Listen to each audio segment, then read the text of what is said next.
नमस्ते हमारे प्यारे भाइयों, कैसे हैं आप सभी। देखिए, दिल्ली पुलिस में आपको बहुत बढ़िया मौका मिल रहा है।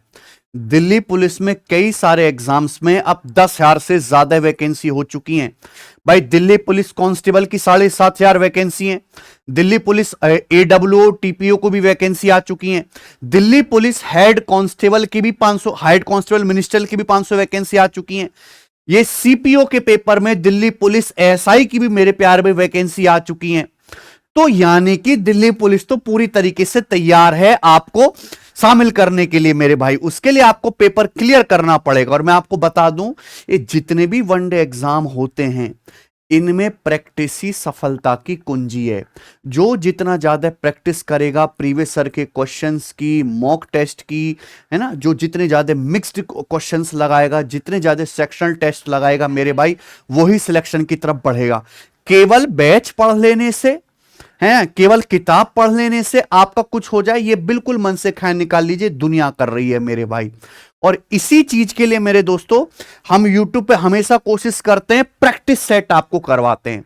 तो दिल्ली पुलिस के लिए डेडिकेटेड मैं गणित के प्रैक्टिस सेट करवा रहा हूं। ये प्रैक्टिस सेट तीसरा है और एकदम रियल अपकमिंग एग्जाम जैसे मॉक टेस्ट, एकदम एग्जाम ओरिएंटेड सवाल मैं आपको करवाने वाला हूं।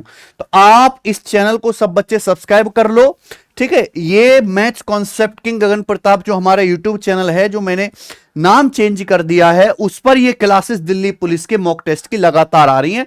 और मैं अभी इसकी जो है प्लेलिस्ट भी बनवा दूंगा, ठीक है प्यारे बच्चे, ठीक है। अच्छा, एक चीज और कहना चाहेंगे आपसे कि टेस्ट रैंकिंग एप्लीकेशन पर ये दिल्ली पुलिस के जितने भी पेपर अब होने वाले हैं, सबके प्रीवियस ईयर के मॉक टेस्ट डले हुए हैं। आप मॉक टेस्ट वाले सेक्शन में जाइएगा, दिल्ली पुलिस कांस्टेबल के यहां पर है mock test, Delhi police driver के हैं, Delhi police head constable AWO के हैं, ठीक है, Delhi police head constable ministerial के। यहां पे देखिए कितने भैया, प्रीवियस ईयर के 144 टेस्ट फ्री हैं, जिसमें फुल लेंथ टेस्ट 24 है, बाकी उनके सेक्शनल है। सब कुछ हमने डाल रखा है, कंप्यूटर वाला सेक्शन पूरा डाल रखा है मेरे भाई, ठीक है। तो आप वेबसाइट से यहां प्रीवियस ईयर के मॉक टेस्ट लगाते रहो, और ये नए पैटर्न पर आपको मॉक टेस्ट लग जाएंगे, जो एसएससी नया एडीक्यूटी वाला पैटर्न जो इंटरफेस इस्तेमाल कर रही है उसी पर मिल जाएंगे। तो चलो शुरू करते हैं मेरे भाई। कॉपी पेन लेके बैठो, केवल मैं सवाल करवा के निकल जाऊं कोई फायदा नहीं, आप भी खुद से थोड़ा सोच के करने की कोशिश किया करो। पहला सवाल आपके सामने आएगा और यह सवाल एमटीएस के पेपर का है। In a scheme, a shopkeeper offers 4% discount if you buy 3 or more product. एक स्कीम में एक दुकानदार 4% डिस्काउंट देता है अगर आप 3 या उससे ज्यादा वस्तु खरीदते हैं। रितु बाई 3 बोतल of guava juice for 330 if the shopkeeper still makes a profit of 10%। Shopkeeper को अब भी 10% का लाभ होता है। तो सवाल में आपसे पूछा है, find the profit he would make if had sold it without discount. अगर वह बोतल को बिना किसी डिस्काउंट के बेचता तो कितना लाभ होता। बहुत बेसिक सवाल, और आंसर बताना है परसेंटेज में। देखिए, परसेंटेज में बताना है तो इसकी कोई जरूरत नहीं है मेरे भाई, ध्यान से सुनेगा। एक स्कीम में शॉपकीपर कितना डिस्काउंट देता है, 4% डिस्काउंट देता है, और डिस्काउंट देने के बाद भी शॉपकीपर को 10% का प्रॉफिट होता है। तो आपको पता होना चाहिए, किसी भी साल में डिस्काउंट और प्रॉफिट परसेंटेज दिया है तो वहां सीपी से एमपी का रेशियो आसानी से निकाल सकते हैं। 100 minus D upon 100 plus P, ये कॉन्सेप्ट है प्यारे भाई। अब आप यहां पे शॉपकीपर कितना डिस्काउंट देता है, 4%, तो डी की जगह 4 रख दीजिए। 100 माइनस 4 96। प्रॉफिट कितना होता है, 10%, तो 100 प्लस 10 110। ये किससे कट गया बच्चों, 2 से कट गए, आ गया 48/55।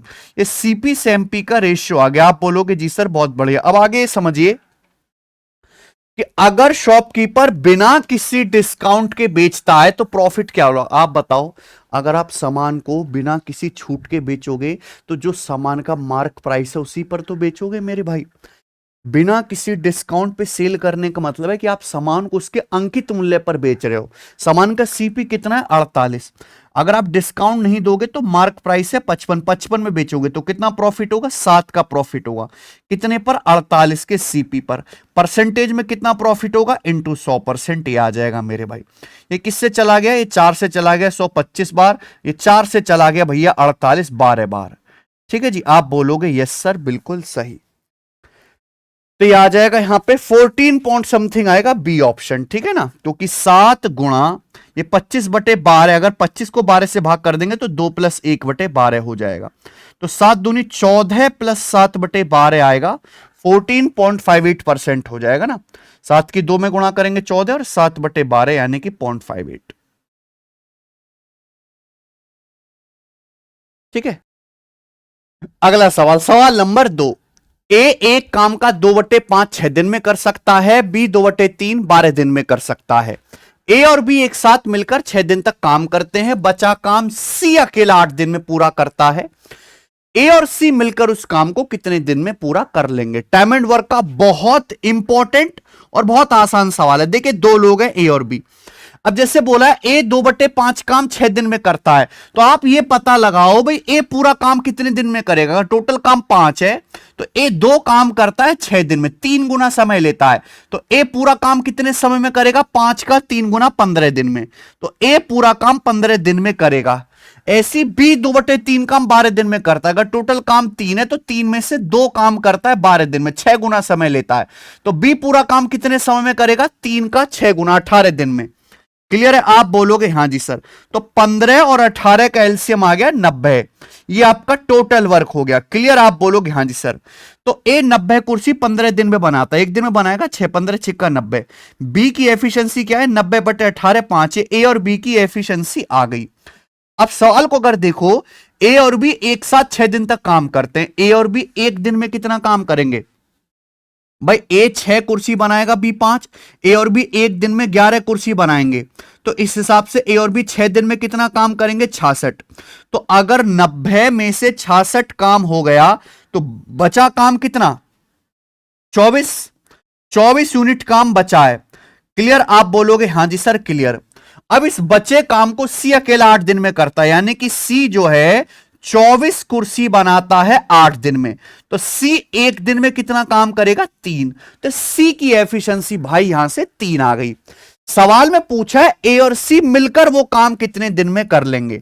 तो भाई ए और सी मिलकर टोटल काम तो 90 यूनिट है, कितने दिन में करेंगे? ए और सी की एफिशिएंसी क्या है भाई? यहां ए की एफिशिएंसी तो 6 है, 6, और सी की एफिशिएंसी मैंने निकाली है 3। तो ए और सी करेंगे 6 + 3 9 एफिशिएंसी के साथ एक काम 10 दिन में। ए और सी एक दिन में 9 कुर्सी बनाते तो 90 कुर्सी बनाएंगे 10 दिन में, और ये इसका आंसर आ जाएगा। लो, पहला ऑप्शन यहां पे सही है। बिल्कुल सरल क्वेश्चन। आगे सवाल number 3। Zishan travel 294 kilometre at 42 kilometre per hour. Next 210 kilometre at 30 kilometre per hour. Next 330 kilometre 66 kilometre per hour. Average speed बतानी है पूरी जर्नी की। सुनो भाई, एवरेज स्पीड कभी भी आपसे पेपर में निकालने के लिए आए तो एक कॉन्सेप्ट सीधा ध्यान रखो, कुल चली गई दूरी बटे कुल लिया गया समय, टोटल डिस्टेंस बटे टोटल टाइम। ये एवरेज स्पीड का कंसेप्ट है। अब जिशान कितनी कितनी डिस्टेंस जा रहा है? 294 किलोमीटर गया, आप बोलोगे हां जी सर। और उसके बाद कितना गया? प्लस 210 किलोमीटर डिस्टेंस गया, अलग अलग स्पीड से गया है वैसे। फिर प्लस ये कितना डिस्टेंस है? अगला 330 किलोमीटर गया। ये जिशान ने टोटल डिस्टेंस ट्रेवल करी। अच्छा, जिशान को टोटल समय लगा कितना? समय कैसा आएगा? टाइम बराबर डिस्टेंस बटे स्पीड करके। जिशान 294 किलोमीटर जाता है 42 किलोमीटर पर आवर की स्पीड से, तो जिशान को टाइम कितना लगा? 294 को 42 से भाग देंगे तो लगा 7 घंटे। 7 घंटे प्लस 210 किलोमीटर गया 30 किलोमीटर पर आवर की चाल से, कितना टाइम लगा? 210/30, ये भी 7 घंटे आ गया। प्लस उसके बाद जो है 330 किलोमीटर गया 66 किलोमीटर पर आवर की चाल से, कितना टाइम लगा? 330/66, ये लगा जी 5 घंटे। यानी कि उसने टोटल कितनी डिस्टेंस कवर की है? 4, 29 और 21 मेरे दोस्तों यहां पर 50 है ना, और ये 33, 834 हो जाएगा। नीचे 7 7 14 5 19, तो 834/19 किलोमीटर पर आवर आ गया। ये आ गया बच्चे। और ये आंसर अप्रोक्स में पूरा तो डिवाइड होगा नहीं, तो कितनी बार जाएगा? तो ये जाएगा 19 चौक 76, 19 चौक 76, तो बच जाएगा आपका 7 4, तो 19 चौक 76, अप्रोक्स 44 के करीब आएगा। ये वाला आंसर है बी। खत्म। आगे चलेंगे। सवाल नंबर है भाई आपके सामने 4। करो करो भाई, अरे मेरे साथ साथ आप भी करा करो। ए बी सी के पास कुछ कॉइन्स हैं। सवाल में आपसे क्या बोला है? 7 times the number of coins that A has equal to 5 times the number of coins B has. चलिए देखिए, 3 लोग हैं मेरे प्यारे भाई यहां पर, ए बी और सी। इनके पास कुछ सिक्के हैं। अगर आप सवाल की पहली लाइन पढ़ो तो बोला गया है कि ए के पास जो सिक्के हैं उसकी संख्या का 7 गुना किसके बराबर है मेरे भाई? Is equal to 5 times the number of coins B has. B के पास जो सिक्के हैं उसकी संख्या के 5 गुने के बराबर है।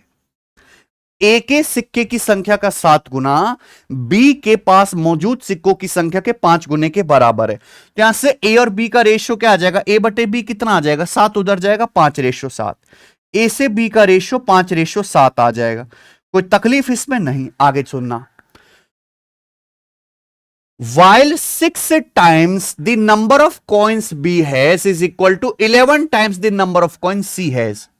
ठीक है, B के पास सिक्कों की संख्या का 6 गुना C के पास सिक्कों की संख्या के 11 गुने के बराबर है। तो यहां से बच्चों B और C के पास सिक्कों की संख्या का रेशियो आ जाएगा, B से C का रेशियो आ जाएगा, 6 उधर जाएगा। तो B से C का रेशियो कितना आ गया? 11:6 आ गया, 11:6। आप बोलोगे जी सर, तो आपसे पूछा minimum number of coins with A B C put together. A B C के पास सिक्कों की मिनिमम संख्या क्या है? मिनिमम संख्या पूछा है। तो ए के पास कितने सिक्के हैं? देखो आप एक काम करो, यहां पहले ए बी सी का रेशियो निकालो। रेशियो निकालेंगे तो 5 गुणा 11 55 रेशियो, ये 7 गुणा 11 77, और रेशियो ये कितना आ जाएगा मेरे भाई? 7×6 42। ये एबीसी के पास सिक्कों की संख्या का रेशियो। ये आगे सिंप्लीफाई नहीं होगा।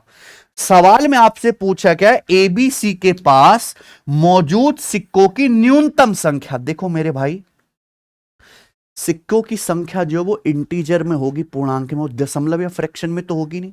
ये एबीसी के पास सिक्कों की संख्या का रेशियो है जो आगे सॉल्व नहीं होगा। तो सिक्कों की मिनिमम संख्या कैसे आएगी? जब ए के पास 55 सिक्के हो, बी के पास 77 और सी के पास 42 सिक्के हो, रेशियो यही हो जाएगा। तो मिनिमम संख्या क्या होगी सिक्कों की? इन तीनों को जोड़ देंगे। ठीक है जी। तो टोटल क्या आ जाएगा? 5 7 12 2 14 4 हासिल 5 1 6 7 13 और 4 17 174। तो एबीसी के पास सिक्कों की मिनिमम संख्या 174। बी ऑप्शन ठीक है। आगे चलेंगे।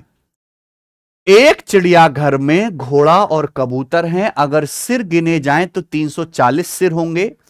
अगर पैर गिने जाएं तो 1060 पैर होंगे। कुल कितने कबूतर हैं? बहुत बेहतरीन सवाल है। देखिए, आपको बात समझना चाहिए कि एक चिड़ियाघर में घोड़ा और कबूतर है। घोड़े के जो है वो 4 लेग्स होते हैं, 4 पैर, और कबूतर के बेचारे के 2 पैर होते हैं। सुनना मेरी बात, अगर हेड गिने जाएं भाई, अगर सभी जानवरों के हेड गिने तो टोटल 340 हेड होंगे। लेकिन अगर सभी के लेग्स गिने जाएं तो 1060 लेग्स होंगे। कुल कितने कबूतर हैं? बहुत सारे बच्चे यहां एलिगेशन लगाते हैं, कुछ शिफ्टिंग मेथड से करते हैं, कुछ XY मान के करते हैं। मैं आपको सीधा बता रहा हूं कि तो वर्ल्ड फेमस सवाल है, 4 पैर वाले 2 पैर वाले जानवर पे आने वाला। मान लो अगर कभी भी ऐसा क्वेश्चन आता है तो 4 पैर वाले जानवर की संख्या, 4 पैर वाले जानवर की संख्या डायरेक्ट, क्योंकि यहां पे 4 पैर वाला कौन है? घोड़ा। घोड़े कितने मेरे भाई चिड़ियाघर में? उसका डायरेक्ट शॉर्टकट है, याद रखो, L/2 - H। यहां पे लेग कितने? 1060। 1060 का आधा 530। हेड कितने? 340। अब एक घटा दीजिए मेरे दोस्तों, कितना आ जाएगा? ये 190। यानी कि घोड़े 190 हैं। लेकिन आपसे पूछा कबूतर, 340 में से 190 घटाओ, 150 कबूतर हैं। तो कबूतरों की संख्या 150। आगे चलेंगे। सवाल नंबर है आपके सामने 6। बताइए, ए boat speed in still water is 5 times the speed of stream. स्थिर जल में एक नाव की चाल धारा की चाल का 5 गुना है। देखो बोट की स्टिल वाटर में स्पीड होती है x, धारा की चाल है y, तो बोट की स्टिल वाटर में जो स्पीड है करंट की स्पीड का 5 गुना, ये रेशियो है, x और y का रेशियो ये है। सवाल में ये बोला गया है it takes 5 hours for the boat to cover 36 kilometre downstream and half the distance upstream. अगर नाव को 36 किलोमीटर डाउन स्ट्रीम और उसकी आधी डिस्टेंस अप स्ट्रीम जाने में 5 घंटे लगता है, तो सवाल में पूछा है बोट की स्टिल वाटर में स्पीड क्या है, एक्स का मान आपसे पूछा गया है। बताइए बच्चों कैसे करेंगे। बहुत बढ़िया सवाल है। देखो दोस्त, आपको यहां पे डाउन स्ट्रीम और अप स्ट्रीम का टोटल टाइम दिया हुआ है। यह है रेशियो एक्स और वाई का रेशियो 5:1। बोट की स्टिल वाटर में स्पीड करंट की स्पीड का 5 गुना है। तो अगर रेशियो हटाऊंगा तो एक वेरिएबल से गुणा हो जाएगी। अगर ये एक्स 5 के है तो वाई है के। ठीक है भाई, आप बोलोगे हाँ सर 5 के है तो वाई कितना है के है, आप बोलोगे जी। अब आप मुझे एक बात बताना, यहां से बोट की डाउनस्ट्रीम स्पीड कितनी आ जाएगी एक्स प्लस वाई, क्योंकि 5 के प्लस के 6 के। बोट की अपस्ट्रीम स्पीड कितनी आ जाएगी एक्स माइनस वाई, 5 के माइनस के 4 के आ गया, आप बोलोगे हाँ जी सर। तो अगर एक नाव 36 किलोमीटर डाउनस्ट्रीम जाते तो डाउनस्ट्रीम की स्पीड से जाएगी 6 के की स्पीड से, कितना टाइम लगेगा, टाइम बराबर डिस्टेंस बटे स्पीड। और धारा की विपरीत दिशा में आधी दूरी है भाई, 36 किलोमीटर का आधा 18 किलोमीटर, 18 किलोमीटर जाती है अपस्ट्रीम, अपस्ट्रीम जाएगा 4 के की स्पीड से।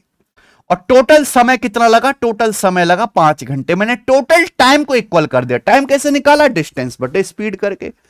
36 किलोमीटर डाउनस्ट्रीम जाओगे 6 के की चाल से, उसका आधा 18 किलोमीटर अपस्ट्रीम जाओगे 4 के की चाल से। ये हो गया बच्चों। तो 6 से 36 आपका 6 बार कट गया, 2 नाम 18, 2 दूनी 4, ये कितना आ गया मेरे भाई, हो जाएगा 6 दूनी 12, 9 21, 21 बटे 2 के बराबर 5। ठीक है। सवाल में आपसे पूछा है एक्चुअली स्टिल वाटर में नाव की चाल, स्टिल वाटर में नाव की चाल यानी कि एक्स की वैल्यू पूछे 5 के। तो अगर मैं के को उधर ले जाऊं तो ये क्या बचेगा, 21 बटे 2 नहीं आ जाएगा सीधा 5 के, आप बोलोगे जी सर ये तो बहुत बढ़िया हो गया। और 5 के की वैल्यू आ गई 21 बटे 2, और 21 बटे 2 होता है 10.5, यानी कि 10.5 इस सवाल का आंसर है। ऑप्शन नंबर बी करेक्ट है। नाव की शांत जल में चाल 5 के की वैल्यू निकालनी थी, 10.5 किलोमीटर बराबर आ गया।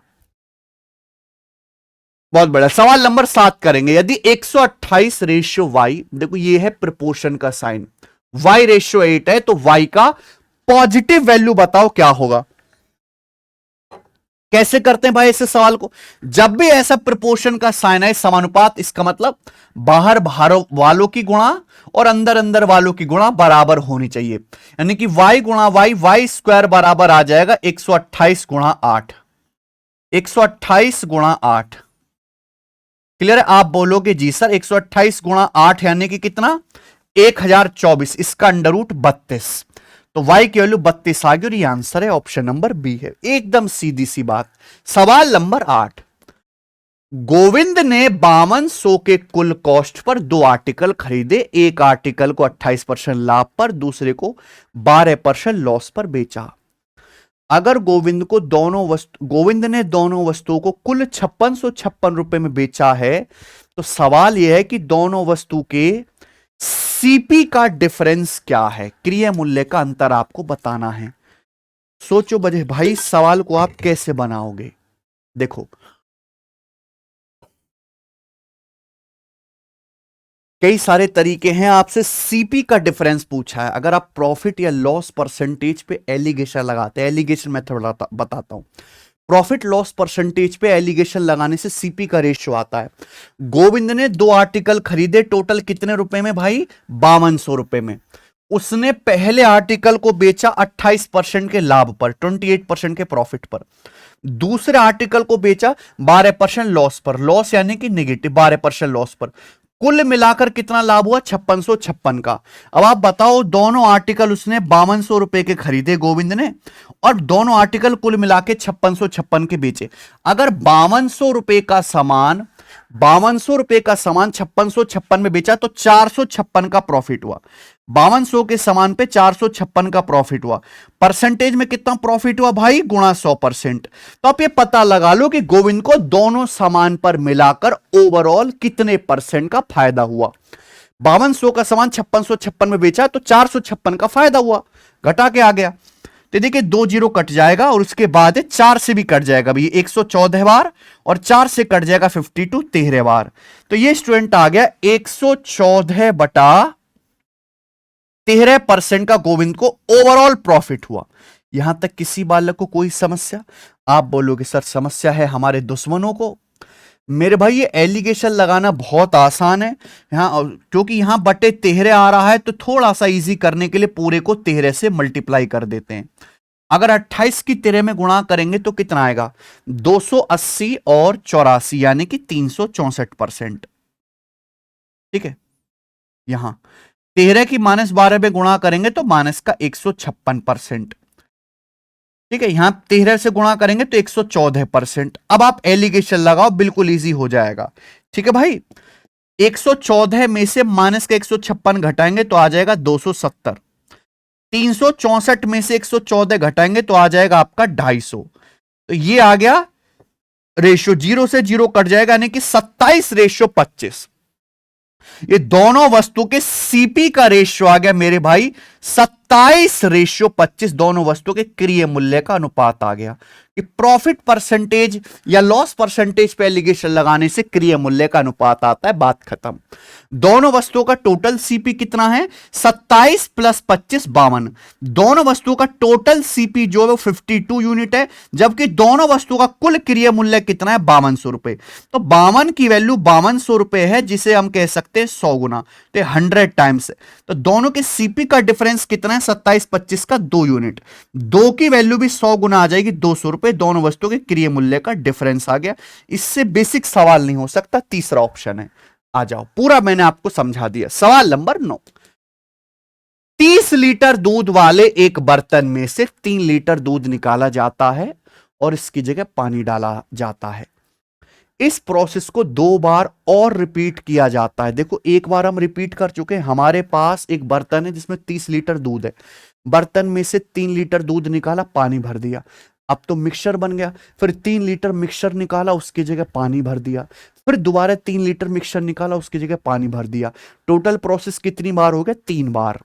तो 3 बार ऐसा करेंगे तो फाइनल मिश्रण में दूध पानी का रेशियो क्या होगा? तो मेरे भाई आप क्या कर रहे हो? हमारे पास 30 लीटर प्योर मिल्क है, आप उसमें से 3 लीटर निकालते हो और उसकी जगह पानी मिला देते हो, यानी कि आपने 1/10, आप हर बार 3 लीटर निकालकर पानी मिला रहे हो, यानी कि दूध की मात्रा हर बार 1/10 कम होती जाएगी, 10% कम होती जाएगी।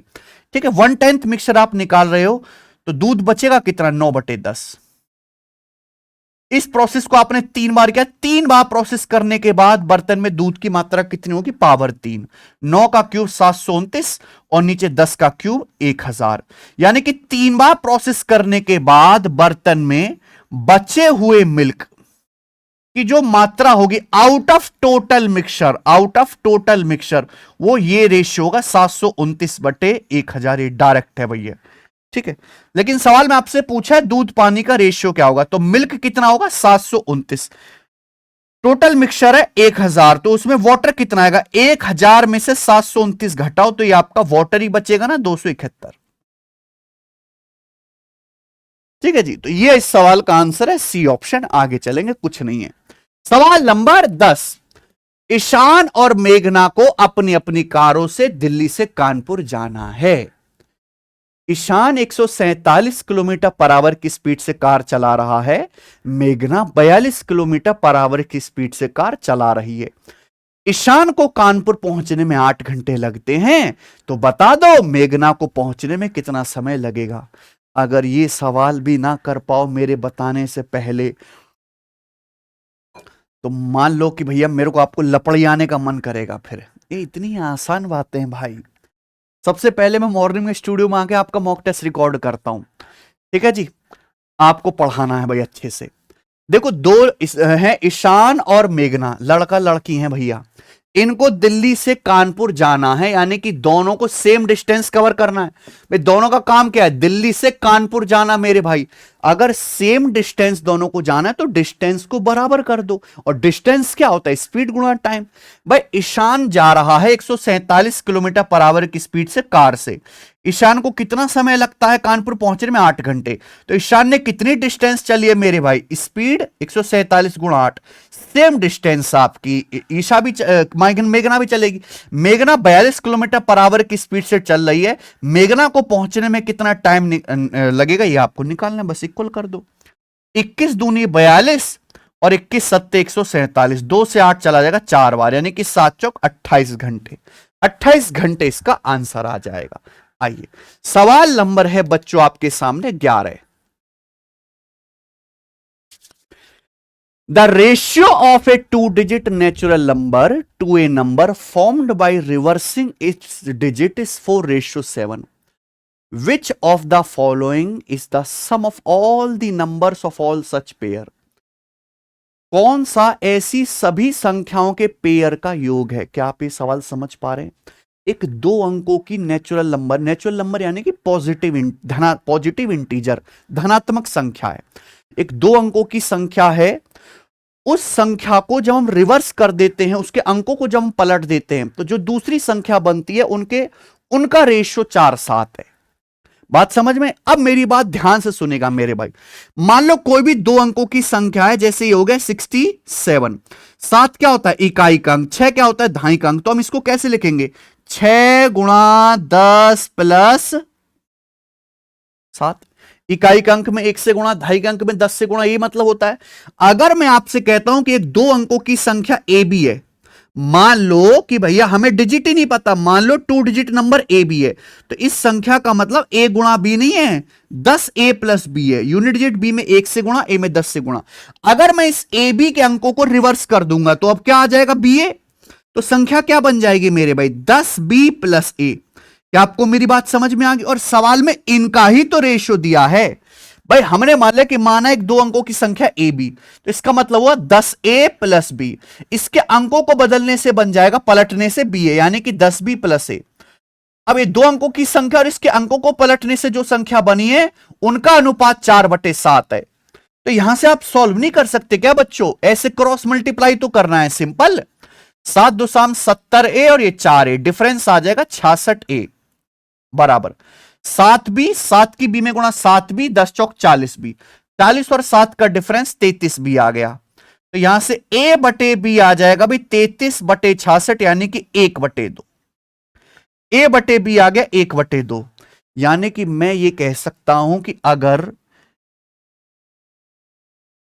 दहाई का अंक ए है तो इकाई का अंक बी है, दहाई का अंक ए है, इकाई का अंक बी है, तो उनका रेशियो 1:2 है ना। ए और बी जो संख्या के दोनों डिजिट्स हैं, उनका रेशियो 1:2 है। एक बताओ डिजिट क्या होते हैं, 1 2 3 4 5 6 7 8 9 0, यही सब डिजिट है। अगर यहां पे संख्या के अंकों का अनुपात 1:2 है, लेकिन संख्या क्या होगी फिर, 12 हो सकती है। और 12 के अंकों को पलटेंगे तो 21 आ जाएगा। अगर आप देखो 12 21 का रेशियो क्या है, 3 से जाएगा, 3 चौक 12, 3 सत्ते 21, 4 7 है कि नहीं? आप बोलोगे हाँ जी सर, यानी कि एक पेयर तो ये बन गया 12 और उसके अंकों को पलटने से 21, 1 2। लेकिन ये रेशियो 1:2 है, 1:2 का रेशियो डबल भी तो हो सकता है, 2 4। तो मैं ऐसे भी तो लिख सकता हूं कि भाई अगर संख्या 24 है तो 24 के अंकों को पलटने से क्या आ जाएगा, 42। संख्या के अंकों का रेशियो 1:2 होना चाहिए, तो मैं ऐसे भी लिख सकता हूं 36। 36 में भी तो 1:2 है, अंकों को पलटने से आ जाएगा 63। मैं से भी तो लिख सकता हूं 48। भाई 1/2 को 4/8 भी तो लिख सकते हैं आप, तो 48 के अंकों को पलटने से आ जाएगा 84।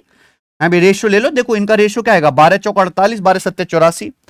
आप 1 2 को 5 10 भी लिख सकते, नहीं ये गलत हो जाएगा। 10 एक डिजिट नहीं है, 10 तो खुद 2 अंकों की संख्या होगी, यानी कि यही 4 पेयर बनेंगे।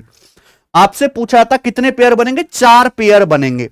आपसे पूछा है इन सब का सम, इन सब का सम आपसे पूछा है, तो आप पूरा मत जोड़ो, आप यहां पे केवल इकाई का अंक मैच कर लो। 2 और 1 3, 4 2 6 9 हो गया, 9 9 18, 8 हो गया, 8 4 12, 2 हो गया, यानी कि 8 2 10, एंड में आएगा 0, ये आंसर है। आपको इन सबको जोड़ लेना था। आ जाते हैं प्यारे बच्चों, सवाल नंबर है आपके सामने 12। एक रिटेलर डिस्काउंट ऑफर करता है एक स्कीम में बाय 3 गेट 1 फ्री। एक रिटेलर कहता भाई साहब हमारी दुकान में स्कीम चल रही है, 3 वस्तु खरीदो एक आप मुफ्त में ले जाओ, हमसे फ्री ले जाओ। एवरी आइटम कॉस्ट 3000, हर आइटम पे क्या कॉस्ट लिखा हुआ है 3000। He gave a discount of 20% on the total bill to his relative. अब उसकी दुकान में रिश्तेदार आया, अब उसने अपने रिश्तेदार को टोटल बिल पर 20% का डिस्काउंट और दिया। तो आपसे पूछा if his relative takes home 4 item, अगर उसका रिलेटिव घर 4 आइटम ले जाता है तो भैया उसके रिश्तेदार ने कितना पेमेंट किया होगा। बहुत बढ़िया, देखो ये तो ऑफर चला ही रहा है, चाहे आम मानस आए या रिश्तेदार आए कि बाय 3 गेट 1 फ्री का ऑफर तो चला ही रहा है। यानी कि दुकानदार क्या करेगा, दुकानदार कह रहा है 3 वस्तु का पैसा दो और घर को 4 ले जाओ, 3 का पैसा दो 1 फ्री मिल जाएगी, घर को 4 ले जाओ। यानी कि अगर दुकानदार 4 वस्तु ग्राहक को दे रहा है तो केवल 3 आर्टिकल का ही पैसा लेगा। अगर एक आर्टिकल का कॉस्ट 3000 है तो 3 आर्टिकल का कॉस्ट हो जाएगा 9000 रुपए। तो दुकानदार केवल 9000 रुपए लेगा 3 वस्तुओं की कीमत और अपने कस्टमर को 4 वस्तु दे देगा। रिश्तेदार ने कितनी वस्तु घर लेके गया, 4 वस्तु घर लेके गया, तो 9000 का पेमेंट करना पड़ेगा। लेकिन चूंकि रिश्तेदार है भी उसका साला है, डिस्काउंट देना पड़ेगा। कितना डिस्काउंट देगा टोटल बिल पे, 9000 रुपए का बिल बना है, 20% का डिस्काउंट और देगा, तो 9000 का 20% हो जाएगा 1800 रुपए। तो रिश्तेदार कितना पे करेगा, 7200। इस सवाल का आंसर है डी। इतनी इजी सी बात थी। सवाल नंबर 13 देखेंगे। राम, अनवर और अमित का एवरेज वजन 45 किलो है। राम अनवर का एवरेज 44 किलो है। अनवर अमित का एवरेज वजन 42 किलो है। तो अनवर का वजन ज्ञात कीजिए। बहुत शानदार सवाल है भाई ये। अच्छा, जितना शानदार सवाल है उतना बेहतरीन मैं आपको इसको करने का तरीका भी बता दूंगा। देखिए 3 लोग हैं, राम, अनवर और अमित, 3 लोग हैं। इन तीनों लोगों का एवरेज वजन दिया हुआ है, तीनों लोगों का। फिर यहां पे 2-2 का पेयर का एवरेज वजन, राम अनवर का दिया हुआ, अनवर अमित का दिया हुआ। पूछा किसका, अनवर का। ध्यान से देखो यहां पे अनवर कॉमन है, जो 2-2 लोगों का पेयर दिया है वहां पे अनवर कॉमन है और इसी तरीके से सवाल सेट किया जाएगा, बस डाटा अलग होगा। अगर आप यहां पे ध्यान से देखो, राम और अनवर, राम को मैं आर लिख लेता हूं, अनवर को मैं लिख लेता हूं एन। राम और अनवर का एवरेज वजन 44 केजी है, एवरेज 44 केजी है। तो टोटल वजन कितना होगा, 44 का दुगना 88 किलो। अब ऐसे ही आप मुझे बताओ अनवर और अमित का, अनवर और अमित का, अमित को मैं ए लिख लेता हूं, इनका एवरेज वजन 42 है। 2 लोगों का एवरेज वजन 42 है, तो टोटल वजन कितना होगा, 42 गुणा 2। अभी जो तीनों लोग हैं, राम, अनवर और अमित, राम, अनवर और अमित, 3 लोगों का एवरेज वजन 45 किलो, एवरेज 45 है, तो तीनों का टोटल वजन कितना होगा, 45 का 3 गुना। हमें क्या पूछा है, बेसिकली अनवर का वजन पूछा है। तो भाई अगर मैं इन दोनों को जोड़ के घटा दूं तो अनवर का वजन नहीं आएगा। ये आप ध्यान से देखेंगे तो देखिए राम, अनवर, ये अमित कट जाएगा मेरे भाई, लेकिन अनवर 2 बार कॉमन आ रहा था, केवल एक अनवर बचेगा। यही है, तो ये इस सवाल का शॉर्टकट है। मैंने आपको पूरा लिख के बताया, वो इसकी जरूरत है नहीं। कभी भी ऐसा क्वेश्चन आएगा केवल आपको यही करना है, बाकी कुछ नहीं लिखना है। 3 लोगों का एवरेज वजन दिया जाएगा, फिर 2-2 के पेयर में दिया जाएगा, एक आदमी कॉमन होगा, उसी कॉमन के बारे में पूछा है, ये शॉर्टकट आ जाएगा मेरे भाई। ठीक है, तो ये कितना आ जाएगा, 2 कॉमन 44 और ये 42, कितना आएगा 86। 86 का आपका दुगना है। ठीक है, तो 160 और 12, 172 और माइनस 45 दिया 135, ये आ जाएगा बच्चे।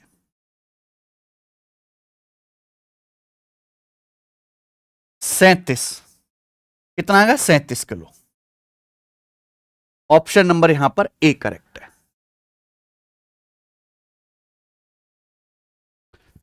अगला सवाल करेंगे यहां पर, सवाल नंबर 14। 5 साल पहले एक फादर की एज उसके सन की एज के दुगने से 11 साल ज्यादा थी। अब से कितने साल बाद उसकी एज उसके सन की एज की डबल हो जाएगी।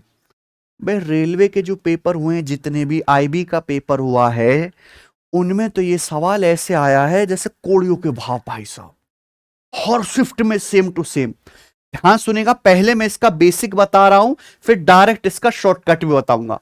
मान लो एक फादर की एज जो है वो F है प्रेजेंट में, और सन की एज है S। सवाल कह रहा है कि 5 साल पहले फादर की एज कितनी होगी, F-5 ये होगी। आप बोलोगे हाँ जी सर। उसके सन की एज के दुगने से, 5 साल पहले सन की एज कितनी होगी, S-5। सन की एज के दुगने से कितनी, 11 साल ज्यादा है, प्लस 11 ही आ गया। यहां तक किसी बच्चे को कोई समस्या? आप बोलोगे नहीं सर कोई भी समस्या नहीं है। 5 साल पहले फादर की एज, सन की एज की भी 5 साल पहले लेनी है, उसके दुगने से 11 साल ज्यादा है।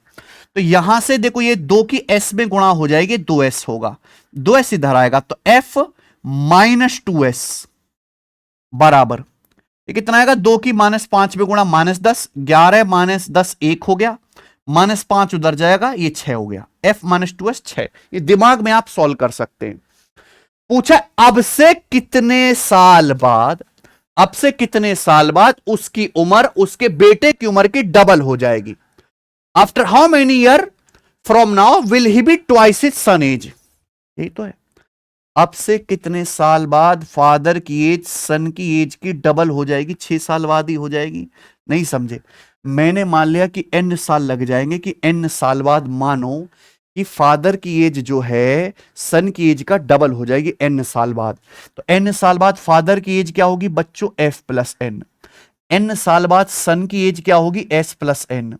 तो फादर की एज जो है n साल बाद सन की एज की डबल होनी चाहिए। बराबर कर दिया हमने, है ना, मैंने n मान लिया। तो यहां देखो 2 की जब s में गुणा होगी 2s, 2s इधर आएगा, तो F-2s बराबर राइट साइड में क्या बचा, देखो 2 की n में गुणा होगी 2n, n उधर जाएगा, 2n में से n घटाएंगे n, तो F-2s n आ गया। और ये देखो यही तो F-2sc तो 6 है, ये F-2sc तो 6 है, यानी कि n की वैल्यू ही आपकी 6 के बराबर है। F-2sc 6 है।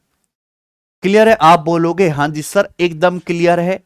ये इसका बेसिक है, लेकिन पेपर में ये कुछ भी करने की या लिखने की जरूरत नहीं है। ये सवाल आपको पता है बार बार आएगा, केवल यहां पे ये 2 वैल्यू बदली जाएंगी। हमेशा इस सवाल का जो आंसर है 11 और 5 का डिफरेंस है 6 साल, हमेशा डिफरेंस आंसर होगा मेरे भाई, हमेशा। चलो आगे चलेंगे, सवाल नंबर 15 आज की क्लास का, और इस टेस्ट का आखिरी सवाल जो दिल्ली पुलिस एग्जीक्यूटिव में आया है, कांस्टेबल में ही। एक क्लास में 48 स्टूडेंट है, बॉयज और गर्ल्स। क्लास में 32 लड़के का एवरेज वजन 50.25 किलो है, लड़कियों का एवरेज वजन है भाई 45.15 केजी। तो पूछा पूरी क्लास का एवरेज वेट क्या है। देखिए क्लास कैसे बनती है, लड़के और लड़कियों से। एक क्लास में 48 स्टूडेंट है जिसमें 32 लड़के हैं, तो बाकी की 16 गर्ल्स हैं।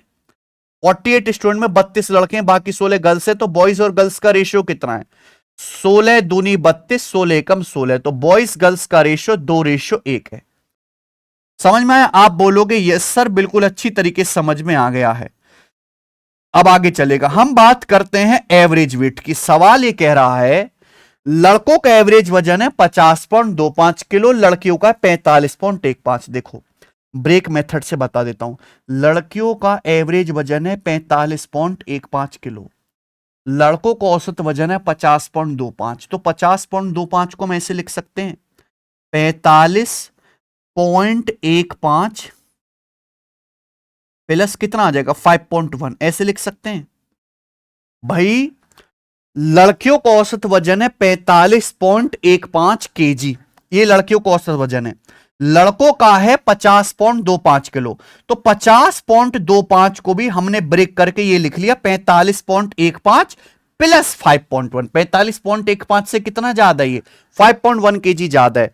आपसे पूछा पूरी क्लास का, पूरी क्लास का मतलब बॉयज प्लस गर्ल्स दोनों का मिलाकर एवरेज वेट क्या है, ये तो पूछा है। अब आप खुद सोचो, यहां पर लड़कों का एवरेज वेट भी 45.15 किलो है, लड़कियों का भी 45.15 किलो है, तो पूरी क्लास का एवरेज वेट 45.15 किलो तो है ही पूरी क्लास का। आप बोलोगे हाँ जी सर पूरी क्लास का, लेकिन 2 लड़कों का 5.1 एक्स्ट्रा है, दो लड़कों का एवरेज वेट 5.1 एक्स्ट्रा है, केक कटेगा तो सब में बटेगा, टोटल में डिवाइड हो जाएगा। टोटल स्टूडेंट कितने, बॉयज प्लस गर्ल 2 और 1 3, 3 से डिवाइड कर देंगे, 3 से 5.1 चला जाएगा 17 बार, ये 1.7 का दूना 3.4, 3.4 इसमें जोड़ देंगे तो कितना आ जाएगा मेरे भाई, 48.55, 48.55 किलो, ऑप्शन नंबर बी आ गया। आप इसको सिंपल बेसिक वेटेड एवरेज से भी कर सकते थे, पर अगर सवाल का डाटा मुश्किल हुआ तो यही तरीका आपकी मदद करेगा, इसे बोलते हैं डेविएशन मेथड। मैंने पूरा यूट्यूब पे पढ़ाया हुआ है, जाके देख लीजिएगा। इसी के साथ आज का टेस्ट समाप्त होता है मेरे भाई। देखिए, जब यूट्यूब पे कोई कुछ नहीं पढ़ा रहा, तब मैंने आपको जो है इतने समय पहले प्रैक्टिस सेट करवाना शुरू कर दिए। आप इन प्रैक्टिस सेट की कदर करो, पूरा किया करो। कितने सवाल आज के टेस्ट में आपने सही कर लिए, खुद से मुझे कमेंट में करके जरूर बताइएगा। ऐसे ही देखो, मैं कोई भी सवाल रिपीट नहीं करूंगा, कोशिश मेरी ये रहेगी कि ज्यादा से ज्यादा फिक्स टाइप के जो रिपीटेड कॉन्सेप्ट पेपर में आते हैं, कि एग्जामिनर एक सवाल एक ही बार पूछता है, वो सारे के सारे इस मॉक टेस्ट में बढ़िया मेथड के साथ कवर कर ले जाएं। ठीक है, कि गणित के 15 नंबर तो आप खोने नहीं वाले हो अगर आप ये सारे मॉक टेस्ट अच्छे से लगा लेते हो। ठीक है, और आप सेल्फ प्रैक्टिस के लिए आपको पता ही है कि ये दिल्ली पुलिस कांस्टेबल की प्रीवियस ईयर की किताब है फ्लिपकार्ट पर, हमारी सिंघम सीरीज की, जिसमें गणित भी है, कंप्यूटर भी है, सामान्य ज्ञान भी है और रीजनिंग भी है। तो पीवाईक्यू के क्वेश्चन अगर आपको खुद से लगाने हैं, ऐसा नहीं कि दिल्ली पुलिस कांस्टेबल के लिए अलग से डेडिकेटेड बैच या आपको तैयारी चाहिए ना, जो भी आपने पढ़ा है, जिस भी एग्जाम की तैयारी करी है वही काफी है, बस इसके लिए आपको अलग से पीवाईक्यू लगाने हैं। ठीक है प्यारे भाई, तो आज इतना ही। कल हमारी फिर से मुलाकात होगी एक और नए शानदार जबरदस्त प्रैक्टिस सेट के साथ। धन्यवाद मेरे प्यारे भाई। दिल्ली पुलिस की प्रैक्टिस आप यहां से करिए। अच्छा, और अगर किसी बच्चे को मान लीजिए बेसिक पढ़ना है, तो जो हमारा यूट्यूब चैनल है सिलेक्शन वे, उस पे जो हमारी यूपीएसआई पीवाईक्यू की सीरीज चल रही है, हालांकि भी कुछ दिन से क्लास नहीं हो पा रही, उसको आप फॉलो कर लो, बेसिक यहां से हो जाएगा। ठीक है, चलो धन्यवाद।